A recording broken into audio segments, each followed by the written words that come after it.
अब और भी ज्यादा जोश से उठाइए अपनी जिम्मेदारी, शुरू करिए अपना खुद का काम with crusher private limited. Piaggio Ape cargo and passenger three wheeler tempo अब डीजल पेट्रोल के साथ सीएनजी में भी उपलब्ध। आइए Cruiser private limited, opposite Reliance Smart, Nasirabad road, Biharigunj.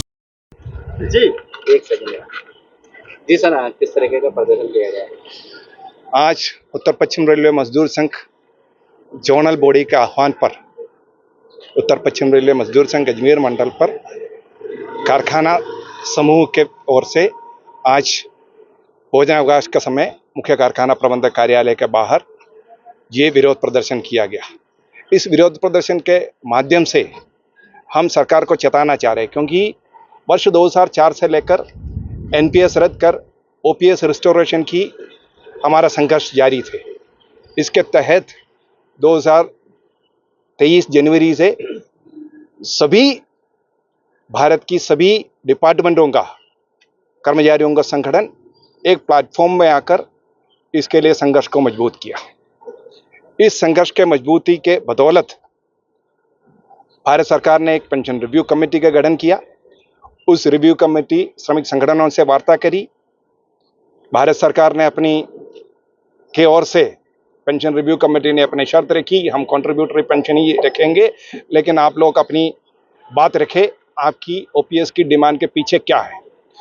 तो इन तमाम चर्चा के उपरांत जो पेंशन रिव्यू कमेटी के रिपोर्ट के आधार पर 24 अगस्त को भारतीय केंद्रीय कैबिनेट ने एक फैसला लिया कि एनपीएस और ओपीएस के स्थान पर एक नया पेंशन योजना यूपीएस की लागू करने का निर्णय लिया। इस निर्णय में कुछ सकारात्मक पहलू है, जिसमें 50% पेंशन की गारंटी किया है, या 60% पेंशन की फैमिली पेंशन की गारंटी किया है, मिनिमम 10 वर्ष के सेवाएं पे पेंशन की गारंटी किया है, मिनिमम पेंशन की गारंटी किया है। लेकिन माननीय प्रधानमंत्री जी ने जब जेसीएम की शीर्ष नेताओं से बात करी, उसी बैठक में एनएफआईआर की महामंत्री राघवैया साहब ने माननीय प्रधानमंत्री जी के सामने भी ये बात रखा और पेंशन रिव्यू कमेटी के सामने मिनट्स रिकॉर्ड भी कराया कि जो प्रस्तावित यूपीएस, जब यूपीएस की बात करें, केवल एक केंद्रीय कैबिनेट का निर्णय आपके सामने है इसको लागू करने का। इस संबंध में कोई सरकारी गजट नोटिफिकेशन जारी नहीं हुआ। उन तमाम शर्तों के बारे में अभी अव्यक्तता है।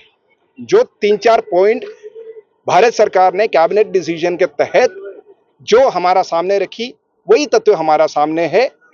उस पे जो अनोमली निकल कर बाहर आई है, सबसे अहम बात था, जो कर्मचारी 25 वर्ष के सेवा के बाद सेवानिवृत्त तो हो सकता है, लेकिन सेवानिवृत्त के बाद उनका पेंशन उसी दिन से नहीं 60 साल पूर्ण होने पे चालू होगा। सबसे अहम अनोमली यही है।